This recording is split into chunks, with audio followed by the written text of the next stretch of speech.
지난번에 제가 와서 말씀을 여러분들에게 나누었습니다. 교회에 대한 얘기를 나누었는데, 흥이 있는 교회, 이런 제목으로 말씀을 나누어 드렸던 것을 기억을 할 거예요. 교회는 흥이 굉장히 중요합니다. 우리 개인에게 있어서도 흥이라는 게 너무너무 중요한 거예요. 여러분, 우리 안에 흥이 없게 되면은요, 의욕을 상실해 버립니다. 아무것도 하기 싫고요, 되는 것도 안 돼, 될 일도 안 됩니다. 이 흥이라고 하는 것은 우리 개인에게 능력과 같은 거예요. 엄청나게 중요한 거예요. 흥이 있어야 모든 것을 할 수 있어요. 내 능력 이상을 할 수가 있는 것이에요. 이 흥은 초능력과 같은 거예요. 굉장히 중요한 것이에요. 가정에도 마찬가지예요. 가정에 흥이 있어, 천국 같은 공동체야. 막 집에 들어가면 너무 기분이 좋은 거야. 이러면 살만 나지 않습니까? 살만 나지 않겠습니까? 그렇지 않습니까? 서로가 서로를 볼 때 얼마나 행복하겠습니까? 얼마나 좋겠습니까? 집에 막 들어가고 싶지 않겠습니까? 밥맛도 좋죠. 그렇지 않습니까? 교회 공동체도 마찬가지예요. 교회 공동체도 흥이라는 것은 너무 중요한 거예요.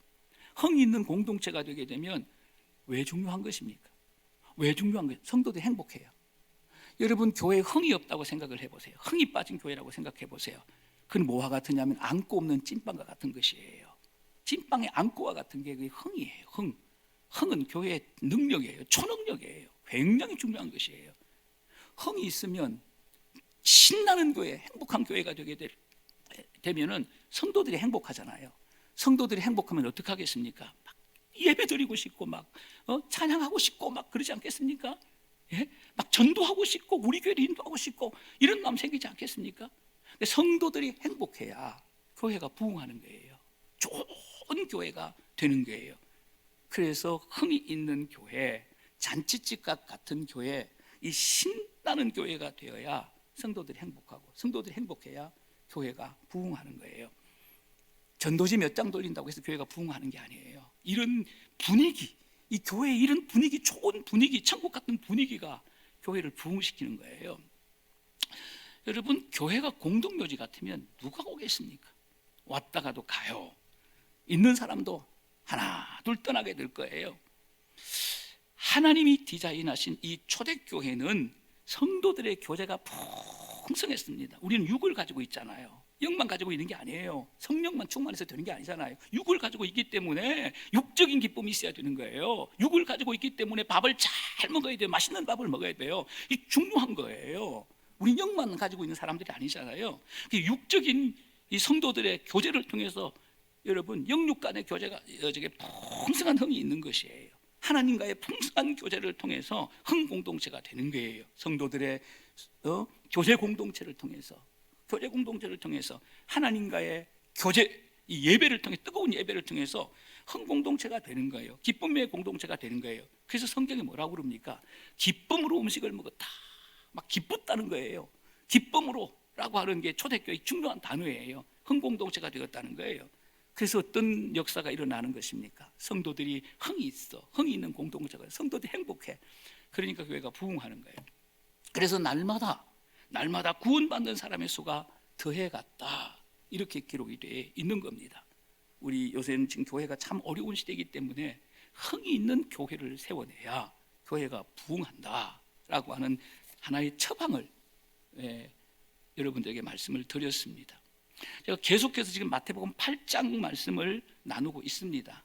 지난번에도 8장 말씀을 나눴는데 오늘도 이 8장에 있는 말씀을 나누는 거예요.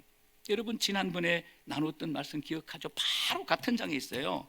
마태복음 8장 5절에서 13절 말씀을 읽고 감동신앙이라는 제목으로 말씀을 나누었고, 행동신앙, 그리고 중보신앙, 그리고 탁월한 신앙이라고 하는 제목으로 네 번의 말씀을 나누어 드렸어요. 오늘부터는 이 같은 장, 오늘 본문인 이 8장에 있는 말씀입니다. 23절부터 27절 말씀을 읽고 동일하게 한 달에 한 번 와서 설교하지만 이 네 번의 말씀을 나누어 드릴 거예요. 오늘은 첫 번째로, 오늘 이 본문 가운데서 본문을 이 제자라고 하는 disciple, 제자라고 하는 관점으로 읽고 제자 신앙이라고 하는 제목으로 하나님의 말씀을 나누어 드리려고 그럽니다. 우리 오늘 23절 말씀을 읽어보겠습니다. 시작. 폐에 오르심에 제자들이 따랐더니, 본문이 엄청나게 길지요. 엄청나게 깁니다. 폐에 오르심에 제자들이 따랐더니, 다 외우죠? 예수님이 폐에 오르니까 제자들이 따랐대요. 예수님이 폐에 오르니까 제자들이 따랐대요. 그 얘기를 하고 있는 거예요. 예수님께서 이 가브나움에서 사역을 마치시고 갈릴리 바다 건너편으로 가시기 위해서, 건너편으로 가려고 그러면 뭘 타야 됩니까? 배를 타야 되잖아요. 배에 오르셨습니다. 예수님께서 배에 오르실 때에 제자들이 어떻게 했습니까? 예수님이 배에 오르니까 제자들도 배에 따라 올랐다는 것입니다. 따라 올랐어요. 예수님을 따라갔다는 거예요. 예수님을 따르는 이 제자들의 상태가 어떠했냐는 거예요. 예수님을 따르는 이 제자들의 상태가 어떠했냐는 거예요. 우리 오늘 본문 26절 말씀을 읽어보겠습니다. 예수님을 따르는 제자들의 상태가 기록이 되어 있습니다. 시작. 예수께서 이르시되 어찌하여 무서워하느냐, 믿음이 작은 자들아 하시고 곧 일어나사 바람과 바다를 꾸짖으시니 아주 잔잔하게 되었거늘. 예수께서 이르시되 어찌하여 무서워하느냐, 어찌하여 무서워하느냐, 믿음이 작은 자들아. 예수님께서 이르는 거예요. 제자들에게 바다에 큰 풍랑이 일어나는 것을 보고 제자들이 무서웠습니다. 엄청난 파도가 일어나니까 배가 막 뒤집어질 것 같아. 그러니까 죽을까 봐 겁이 났다는 거예요. 그래서 예수님께서 제자들에게 어찌하여 무서워하느냐, 믿음이 작은 자들아, 이렇게 책망을 하고 계시는 거예요. 여러분, 왜 두려워하는 거예요? 왜 무서워하는 것입니까? 지금 제자들이 왜 괜히 책망을 받고 있습니까? 왜 책망을 받고 있는 것입니까? 이유 나와 있죠? 오늘 본문에 믿음이 작은 자들이기 때문이에요. 믿음이 작은 자들이라고 하는 말을 다른 말로 바꿔서 설명하면, 말씀드리면 미성숙한 성도들이에요. 미성숙한 제자들이기 때문에 그렇습니다. 제자로 부름을 받기는 했지만은 제자들은 아직 영적으로 미성숙합니다. 미성숙합니다. 성숙한 제자가 아니에요. 지금 오늘 말씀은 이렇게 미성숙한 제자들에게 풍랑이라고 하는 이 문제를 통해서 제자들을 훈련하고 있는 장면이에요. 여러분, 이렇게 볼 때에 지금 바다에 큰 풍랑이, 예수님이 타시고 제자들이 탄 이 바다에 큰 풍랑이 일어났습니다. 여러분, 이 풍랑을 누가 일으켰을 것 같아요? 이거요, 예수님이 일으킨 거예요. 풍랑을 잔잔하게 한 것도 주님이시지만은 오늘 이 본문을 깊이 묵상하게 되면 이 풍랑을 일으키신 분도 주님이세요. 예수님이 타시고 제자들이 탔을 때에, 바다 한가운데까지 갔을 때에 갑자기 풍랑이 일어나는 거예요. 예수님이 풍랑을 만드셨어요. 그리고 예수님이 그 풍랑을 잔잔케 하신 거예요. 그렇게 읽으셔야 돼요. 그렇게 읽으셔야 되는 거예요. 사랑하는 여러분, 이게 뭐냐 하게 되면 예수님은 풍랑을 일으켜서 이 풍랑이라고 하는 문제를 통해서 제자들을 뭐 하고 있는 것입니까? 트레이닝하고 있는 거예요. 제자들을 훈련하고 있는 거예요. 제자들을 훈련시키기 위해서 갑자기 바다에 풍랑을 일으키시고, 제자들 두려워 떨게 하는 거예요. 오늘날 교회 안에도 예수님의 제자들처럼 주님을 믿는다고 하면서도 미성숙한 성도들이 거의 태반입니다. 태반이 아니라 3분의 1은 될 거예요. 이 미성숙한 성도들에게 필요한 게 뭡니까? 미성숙한 성도들이 먹어야 할 약이 뭡니까? 딱 한 가지밖에 없습니다. 트레이닝, 훈련입니다. 훈련. 미성숙한 성도들을 성숙한 성도로 만드는 방법, 이건 하나밖에 없어요. 트레이닝이에요. 훈련이에요. 훈련. 이 방법에는 다른 방법이 없어요. 그래서 바울은 이렇게 말하는 거예요. 디모데전서 4장 7절입니다. 4장 7절 함께 읽겠습니다. 시작. 망령되고 흩어난 신화를 버리고 경건에 이르도록 네 자신을 연단하라. 망령되고 흩어난 신화를 버리라. 망령되게 살지 말고 흩어나게 살지 말란 말이에요. 여러분, 망령되고 흩어나게 사는 성도들이 누굽니까? 미성숙한 사람들이에요. 성숙한 사람들이 이렇게 안 살아요. 미성숙한 사람들이라는 거예요. 여러분, 이 성도들에게 무엇을 하라고 하십니까? 주님 말씀하시면 네 자신을 연단하라. 네 자신을 연단하라. 망령되고 헛탄한 신화를 버리고 네 자신을 연단하라, 이렇게 말합니다. 연단이 무엇입니까? 연단이 뭐예요? 연습이에요. 연습. 훈련입니다. 훈련. 그렇습니다. 미성숙한 성도들은 뭐를 받아야 됩니까? 훈련 받아야 돼요. 훈련받지 아니하면 미성숙한 성도들이 되는 거예요.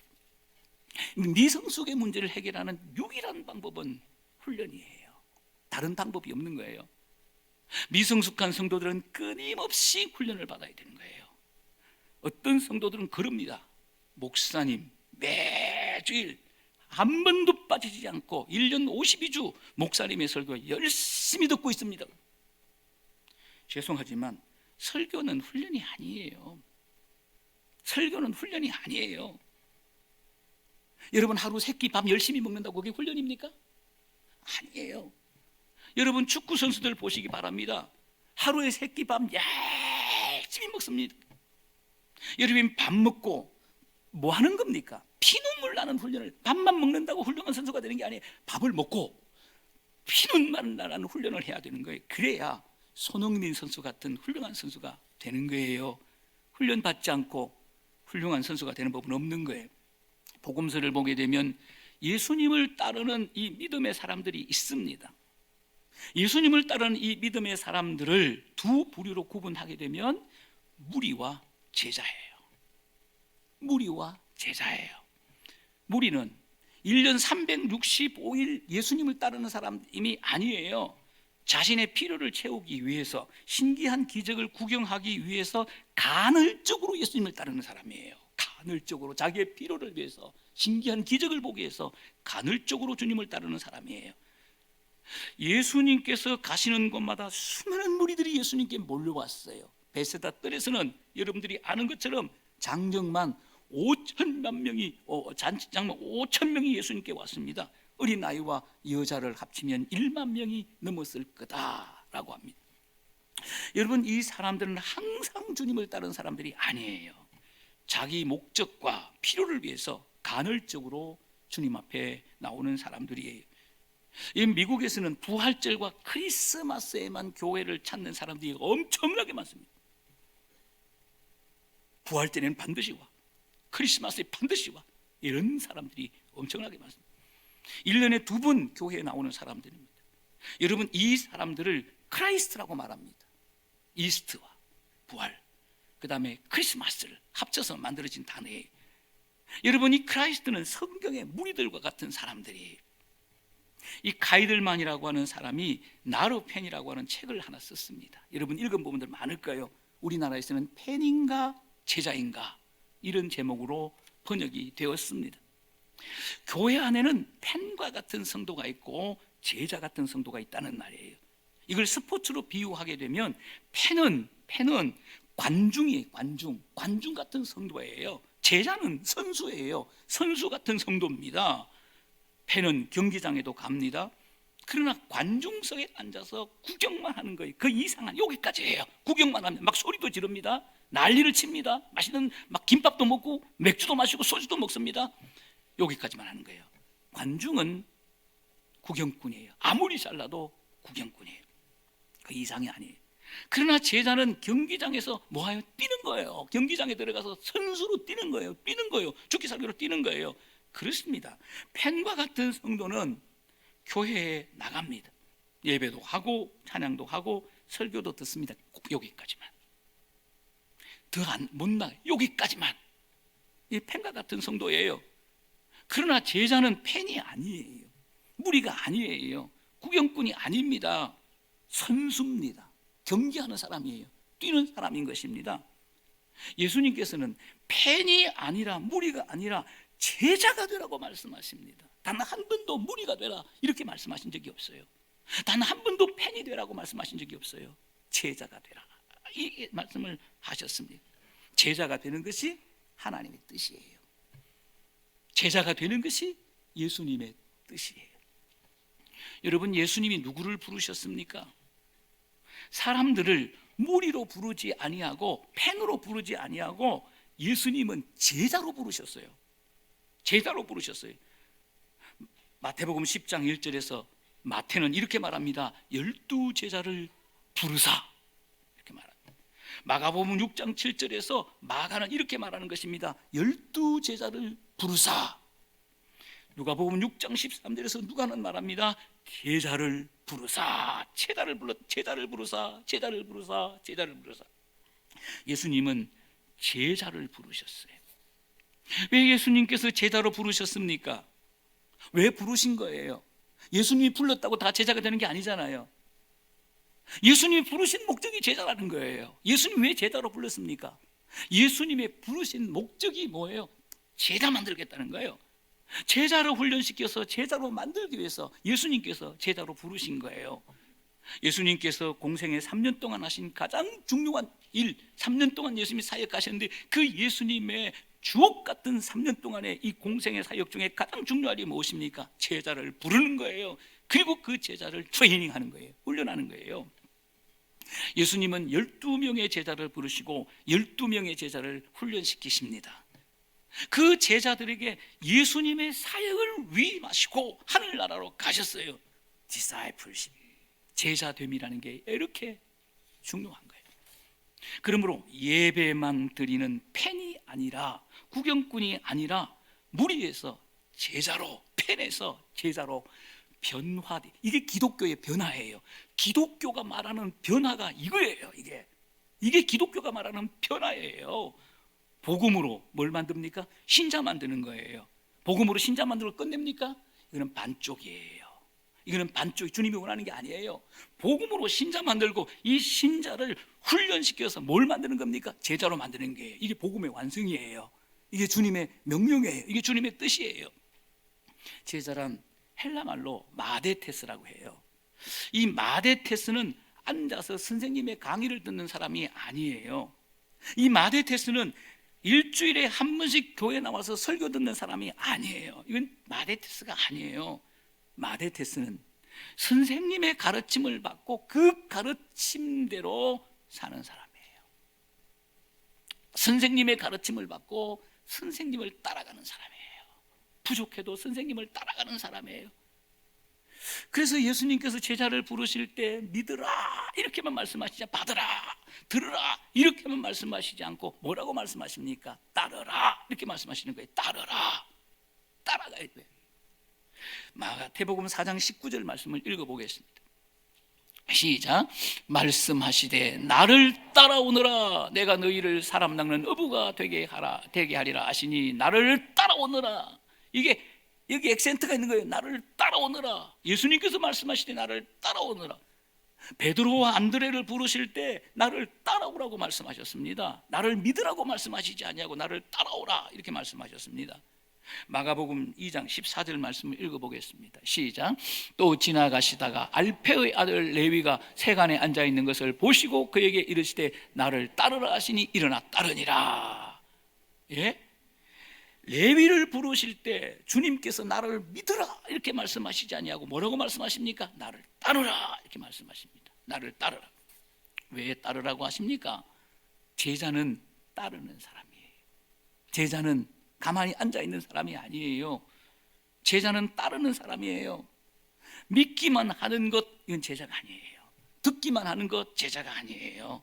은혜만 받는 것 이거 제자가 아니에요. 따르는 게 제자예요. 그렇습니다. 이 제자는 주님이 산으로 가라면 산으로 가고 들로 가라면 들로 가고 바다로 가라면 바다로 가는 사람이에요. 이게 제자예요. 예배는 드리는데 따르지 않고, 기도는 하는데 따르지 않고, 성경은 읽는데 따르지 않고, 말은 잘하는데 따르지 않는 것은 분명히 말씀드립니다. 제자가 아니에요. 성도일지는 모르지만 제자는 아니에요. 여러분 진짜 믿음이 뭔지 아십니까? 성숙한 믿음이 뭔지 아십니까? 첫째는 믿음의 대상을 믿는 거예요. 신앙은 믿는 데서부터 출발하잖아요. 믿음의 대상을 믿는 거예요. 여기서 끝나면 안 돼요. 이거 50점이에요. 둘째가 뭔지 아십니까? 그 믿음의 대상을 따르는 거예요. 믿고 따르는 거예요. 이게 신앙이에요. 이게 온전한 신앙이에요. 주님이 원하신 신앙이에요. 믿어야 돼요. 그 다음에 따르는 거예요. 이게 온전한 신앙이에요. 믿기만 하는 것은 50점짜리예요. 사랑하는 여러분, 저는 이 믿음을 따르는 믿음이라고 표현하고 있는 거예요. 제자 믿음이라고 표현하고 있는 거예요. 그래서 오늘 본문의 제목을 정할 때 제자 믿음, 따르는 믿음, 제자 신앙 이렇게 표현한 거예요. 여러분 믿음은 둘로 구분할 수가 있습니다. 둘로. 하나는 뭡니까? 성도 믿음이 있어요. 하나는 제자 믿음이 있는 거예요. 성도 믿음과 제자 믿음은 달라요. 이 성도 믿음은 믿음의 대상인 하나님을 믿어요. 예수님을 믿어요. 성령님을 믿어요. 이것은 구원받는 믿음이에요. 구원받는 믿음. 이것은 천국 가는 믿음이에요. 그러나 제자 믿음은 믿음의 대상을 믿을 뿐만 아니라 그 믿음의 대상을 따라가는 믿음이에요. 이 믿음은 주님을 기쁘시게 하는 믿음이에요. 주님께 영광을 돌리는 믿음이에요. 마태복음 28장 23절 말씀을 읽겠습니다. 시작. 배에 오르심에 제자들이 따랐더니, 배에 오르심에 제자들이 따랐다. 여러분, 이 말씀을 눈으로 찍어야 돼요. 마음으로 찍어야 돼요. 제자들이 따랐더라, 제자들이 따랐더라, 제자들이 따랐더라, 제자들이 따랐더라. 이걸 마음으로, 영으로 찍어버려야 되는 거예요. 도장을 찍듯이. 제자들이 누구를 따라가고 있습니까? 예수님을 따라가는 거예요. 이것이 무엇입니까? 예수님의 제자 훈련이에요. 예수님의 제자 훈련이라고요. 예수님은 3년 동안 이 제자들에게 따르는 훈련을 하는 거예요. 따르는 훈련. 그래서 예수님이 유대로 가면 유대로 따라가야 되는 거예요. 예수님이 사마리아로 가면 사마리아로 따라가는 거예요. 예수님이 갈릴리로 가면 갈릴리로 따라가는 거예요. 이것이 예수님의 제자 훈련이에요. 제자 훈련은 복잡한 게 아니에요. 예수님께서 복음서에서 3년 동안 제자들에게 하신 말씀을 요약하면 두 마디예요. 저는 요약하는 걸 잘합니다. 첫째는 뭐냐면 나를 믿으라. 예수님께서 3년 동안 전가신 이 복음을 요약하면 둘이에요. 첫째는 믿으라. 기적을 보여주시면서 내가 메시아인 것을 믿어, 이렇게 말하는 거예요. 죽은 사람을 살려주시면서 내가 메시아인 것을 믿으라, 이렇게 말하는 거예요. 왜 그래요? 믿어야 구원을 받을 수 있어요. 구원이 얼마나 귀한 겁니까? 구원이 영생이잖아요. 구원이 천국이잖아요. 믿어야 구원을 받아. 믿어야 천국 가고 영생을 얻는 거예요. 그래서 그러는 거예요. 둘째는 무엇입니까? 나를 따르라 합니다. 나를 믿으라, 나를 따르라 합니다. 따라야 제자가 될 수 있기 때문입니다. 여러분, 따르라고 하는 말은 신약 성경에 269번이나 기록되어 있어요. 굉장히 많이 기록되어 있는 단어예요. 신약 성경의 핵심 단어예요. 핵심 단어. 269번이나 기록이 되어 있다고요. 그리고 이 제자가 되라, 따르라는 말씀은 뭐예요? 예수님의 유언이에요. 유언. 예수님이 하신 모든 말씀 중에서 가장 중요한 말씀이 뭐예요? 유언이에요. 마지막 결론이에요. 그게 예수님의 유언이에요. 마태복음 28장 19절 말씀을 읽겠습니다. 시작. 그러므로 너희는 가서 모든 민족을 제자로 삼아 아버지의 아들과 성령의 이름으로 세례를 베풀고, 너희는 가서 뭐라고요? 모든 민족을 뭘로 삼으라? 제자로 삼으라. 이 주님의 유언입니다. 너희는 가서 모든 민족을 제자로 삼으라. 제자 삼으라는 말이 뭐예요? 제자 만들란 말이에요. 삼으라. 제자를 만들란 말이에요. 제자는 그냥 되는 게 아니에요. 만들어야 되는 거예요. 만들어야 되는 거예요. 이 예수님의 유언이에요. 제자 삼으라, 제자 만들라. 이게 예수님의 유언이에요. 그래서 저는 이 목회를 하면서 이걸 아주 뼈저리게 느꼈어요. 저는 목회가 무엇인지를 잘 모르고 부목사 1년하고 큰 교회를 개척했잖아요. 목회가 뭔지 모르겠더라고요. 그래가지고 하나님 앞에 목회가 뭡니까? 라고 기도하는데 새벽 기도 끝나고 제가 여러분들에게 말씀드렸잖아요. 복음서라는 단어가 생각이 나더라고요. 가만히 생각하니까 목회가 무엇입니까에 대한 주님의 응답이에요. 주님의 응답이에요. 목회가 뭐예요? 예수님처럼 목회하면 되잖아요. 그게 정답이잖아요. 복음서는 예수님 목회 현장 아닙니까? 그래가지고 있잖아요. 목회가 무엇입니까? 복음서라는 단어가 선명하게 생각이 나는 거예요. 그래서 제가 그날 아침에 집에 가서 밥 먹고 와가지고 큰 연습장 사가지고 있잖아요. 거기다 복음서를 갖다가 미친 듯이 정독을 하면서 줄을 꺼가 정독하면서 단어도 예수님의 목회라는 관점으로 복음서를 읽었던 거 아니에요. 수백 번 읽었어요. 수백 번. 노트가 이렇게 돼요. 이러면서 제가 복음서를 연구하면서 예수님의 목회에 대해서 깨달았던 아주 중요한 포인트가 뭐냐게 되면 제자 훈련이라는 거예요. 제자 훈련. 제자 훈련. 이 제자 사역이 그렇게 중요한 목회의 포인트구나, 이걸 깨달았어요. 그래서 제가 표를 만들 때 뭐예요? 선교하며 일꾼이라는 단어가 들어가 있는 거예요. 일꾼. 이 일꾼이라는 단어가 보이십니까? 이게 그냥 들어간 거 아니에요. 일꾼이라는 단어, 일꾼. 일꾼이 누굽니까? 제자예요, 제자. 움직이는 사람 제자입니다. 그래서 밖으로는 뭐 하는 것입니까? 선교하고, 안으로는 뭐예요? 제자 삼는 거예요. 예? 제자 삼는 거예요. 밖으로는 선교하고, 안으로는 제자 삼는 거예요. 안으로는 제자 삼고, 제자 훈련하고 밖으로는 선교한 거예요. 그래서 제자 훈련하고 선교하는 일에 30년 동안을 올인한 거 아닙니까?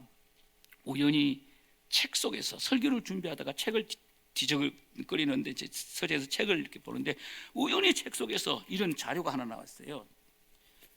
이게 뭔지 아십니까? 2017년도 주보더라고. 2017년 4월 8일 주보예요. 이게 나왔어. 진짜 오래, 17년 전 주보예요. 그래서 이게 나왔으니까 이걸 다 읽어보잖아요. 다 첫 페이지부터 끝까지 다 읽었어요. 다 읽어보니까 광고를 하네. 맨 마지막에 이제 광고가 나리거든요. 광고를 읽는데 이렇게 기록이 되어 있었습니다. 이렇게 기록이 되어 있더라고요. 여러분 안 보이시죠? 잘, 제가 일부러 이렇게 찍어왔어요. 3부 예배 후 예수 생명반 세미나실에서 있습니다. 주일 예배 끝나고 집에 안 갔어요. 성도들을 훈련시키셨어요.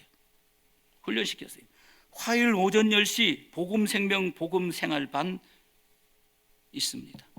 화요일 날은 제가 제자 훈련하는 날로 딱 정해놓고 외부 약속 일치 안 했어요.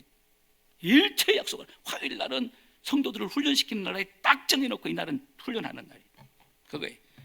그 다음에 목요일 밤 8시 복음생명 복음생활반 세미나실에서 있습니다. 목요일 날 저녁에는 직장 당하시는 분들 있잖아요. 이런 분들 또 모아놓고 제자훈련을 했어요. 제가 30년 한 거예요. 이렇게 일주일에 3일씩 제자훈련을 한 거예요.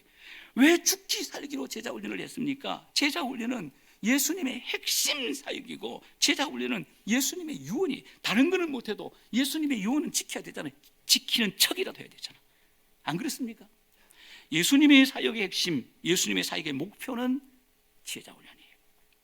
성도는 은혜로 되어지고 성령으로 되어지지만 제자는 절대로 은혜로 되어지지 않습니다.